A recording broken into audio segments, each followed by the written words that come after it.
رمضان رمضان ما أحلى رمضان، خير وبركات من كل مكان. رمضان يا سلام، تقوى وصيام، تراويح وقيام، ذكر وقرآن. அல்லாஹ்வுடைய மகத்தான கிருபையினால் ரமலானுடைய 18வது பத்ர் யுத்தம் நடைபெற்று முடிந்த இரவு ரமலானுடைய 18வது இரவு. அந்த யுத்தம் முடிந்த பின்பு அங்கேயே சஹாபிகள் அந்த இரவு தங்கினார்கள். எல்லோரும் தங்களுக்கென்று ஒதுக்கப்பட்ட கூடாரத்தில் போரினுடைய களைப்பு அசதி படுத்திருக்கும் நேரத்தில் செய்தனா அபூபக்கர் ரலியல்லாஹு அன்ஹு பெருமானார் ஸல்லல்லாஹு அலைஹி வஸல்லம் என்ன செய்கிறார்கள் அப்படிங்கிறத பார்க்கிறதுக்காக நபியினுடைய கூடாரத்திற்கு வந்தார்கள். ஆனால் கூடாரத்தில் படுத்திருந்த பெருமானார் ஸல்லல்லாஹு அலைஹி வஸல்லம் அபூபக்கர் ரலியல்லாஹு அன்ஹு தேடும் போது கூடாரத்துல இல்லை. அப்ப இந்த இரவு நேரத்துல நபி கூடாரத்துல இல்லையே, எங்க போயிட்டாங்க? எதிரிகளினுடைய தாக்குதல் பயம் இருக்கும் நேரம். அதனால நபி ஸல்லல்லாஹு அலைஹி வஸல்லம் எங்க போயிட்டாங்களோ அப்படின்னு நினைச்சு அபூபக்கர் ரலியல்லாஹு அன்ஹு நபியை தேட ஆரம்பிச்சாங்க. அப்படி தேடிட்டே வரும்போது அந்த பத்ர் களத்தில் கொல்லப்பட்ட ஷஹீதாக்கப்பட்ட 14 சஹாபிகளும் அடக்கப்பட்ட கபருக்கு பக்கத்துல பெருமானார் ஸல்லல்லாஹு அலைஹி வஸல்லம் தனியா நிற்கிறார். அப்படி தனியா நின்று ஏதோ ஒரு சிந்தனையில் நின்ற பெருமானாருக்கு பக்கத்தில் அபூபக்கர் ரலியல்லாஹு அன்ஹு போய் கேட்டாங்க, யா ரசூலல்லாஹ், இந்த நேரத்துல இங்க நீங்க தனியா நிக்கிறதுடைய காரணம் என்ன என்று கேட்கும் போது பெருமானார் ஸல்லல்லாஹு அலைஹி வஸல்லம் சொன்னாங்க, இந்த பிள்ளைங்க நான் கூப்பிட்டேன் அப்படிங்கிறதுக்காக என் கூட வந்த பிள்ளைங்க, எனக்காக அல்லாஹ்வுக்காக எல்லாத்தையும் இழந்தவங்க. அவங்க இப்போ இந்த யுத்தத்தில் ஷஹீதாக்கப்பட்டு கபர்ல அடக்கப்பட்டிருக்கிறாங்க. இவங்க சம்பந்தமான மகிழ்ச்சியான செய்தி அல்லாஹ்வின் மூலம் எனக்கு தரப்பட வேண்டும்.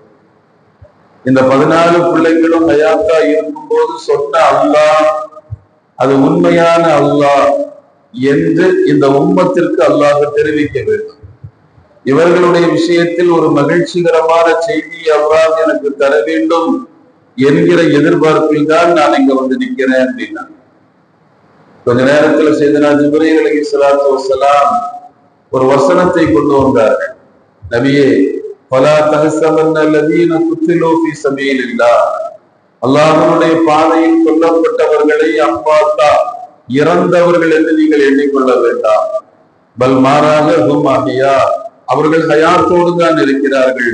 அல்லாஹ்விடத்தில் ஹயாத்தோடு இருக்கிறார்கள். அல்லாஹ்வுடைய பாதையில் கொல்லப்பட்டவர்கள் அவர்கள் மரணத்தை சுவைத்திருந்தாலும் கூட அல்லாஹ்விடத்தில் ஹயாத்தோடு இருக்கிறார்கள், நீங்க கவலைப்பட வேண்டாம் என்கிற அந்த நற்செய்தி வந்த பின்புதான் அந்த கபரை விட்டு பெருமானார் ஸல்லல்லாஹு அலைஹி வஸல்லம் நவுண்டாங்க. நபியினுடைய பாசம் ஒரு தாய் உள்ளத்தை போன்றது.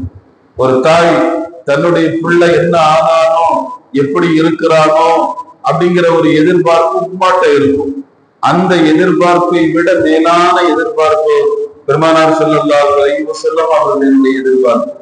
தன்னோடு ஒருவேளை பொழுது தன்னுடைய பிள்ளை மரணித்து விட்டாலும் கூட அந்த பிள்ளையினுடைய ஆக்கிரத்து எப்படி இருக்குது, நல்லா இருக்குது என்பதை தனக்கு தெரிந்த செய்தியை இந்த உம்மத்திற்கு அல்லாஹ் தெரிவிக்க வேண்டும்.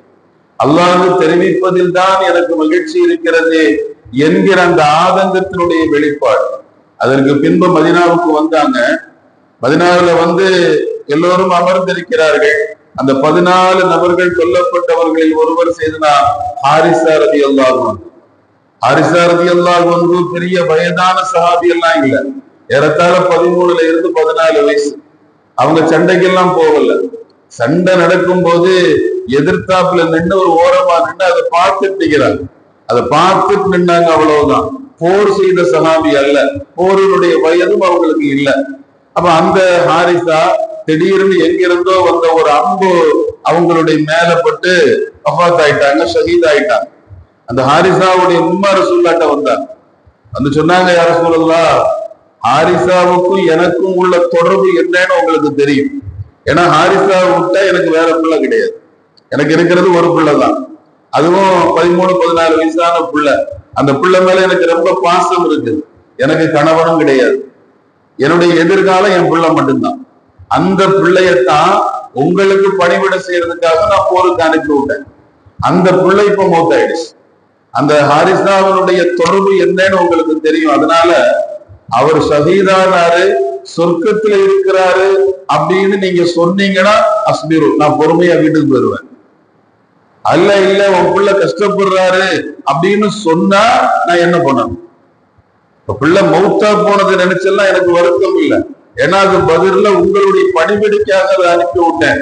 அப்படி அனுப்பி விட்ட நேரத்துல என் பிள்ளை மௌத்தா போயிடுச்சு, அதை நான் ஏத்துக்கிறேன். ஆனா என் பிள்ளை இப்போ சொர்க்கமா அல்லது சொர்க்கம் அல்லாத இன்னொரு இடமா என்று கேட்ட போது பெருமான் சொன்னார்கள், அம்மா ஒரு சொர்க்கம் இருக்குன்னா நினைச்சுக்கிட்ட, 7-8 சொர்க்கம் இருக்குது. உன் பிள்ளை உயர்ந்த சொர்க்கமான ஃபிர்தௌஸ்ல இருக்கிறாருன்னா. நாம விளங்க வேண்டிய செய்தி, இப்ப ஹாரிசாவுடைய உம்மா தான் புள்ள மௌத்தான பின்னால தான் புள்ள எங்க இருக்குதுன்னு நினைச்சு ஆதங்கப்படுறாங்களா இல்லையா? இந்த ஆதங்கம் தான் ஹாரிசாவுடைய உம்மாவுக்கு வர்றதுக்கு முன்னால ரசூலுல்லாஹ்வுக்கு வந்துச்சு. அதனாலதான் முதல் நாள் ராத்திரியே போய் அந்த கபூர்ல நின்று அழ ஆரம்பிச்சாங்க. இப்ப நாம இதெல்லாம் பார்க்கும்போது இந்த உம்மத்தின் மீது பெருமானார் ஸல்லல்லாஹு அலைஹி வஸல்லம் வைத்திருந்த பாசத்தினுடைய உச்சகட்டத்தை விளக்குகிற ஒரு இடமாக அல்லாஹ் பத்ர் போரை மாற்றினார். பத்ர் களம் முஸ்லிம்கள் சண்டையிட்டு அந்த வெற்றியின் மூலமாக மட்டும்தான் அல்லாஹ் இஸ்லாத்தை உயர்த்தணும், வளர்க்கணும் அப்படிங்கிற நிர்பந்தம் எல்லாம் அல்லாஹ்க்கு கிடையாது. ஆனாலும் நபியினுடைய அந்த ஆற்றலையும் சஹாபிகள் நபியின் மீது வைத்திருக்கக்கூடிய பாசத்தையும் இந்த உம்மத்துக்கு நாம வெளிப்படுத்தணும் அப்படின்னு நாடுன்னு அல்லாஹ் தான் இந்த பத்ர் களத்தில் இப்படிப்பட்ட காட்சிகளை எல்லாம் வைத்தான். இப்ப நாம் விளங்க வேண்டிய செய்தி அதுதான். 13-14 வயசுக்குள்ள நபியினுடைய பணிவிடைக்காக போய் தன்னுடைய உயிரை கொடுக்குது. ஒரு 14 சஹாபிகள் கொல்லப்படுறாங்க அப்படின்னு சொன்னா அவங்க அல்லாஹ்வுக்காக எல்லாவற்றையும் இழக்க முற்பட்டார்கள்.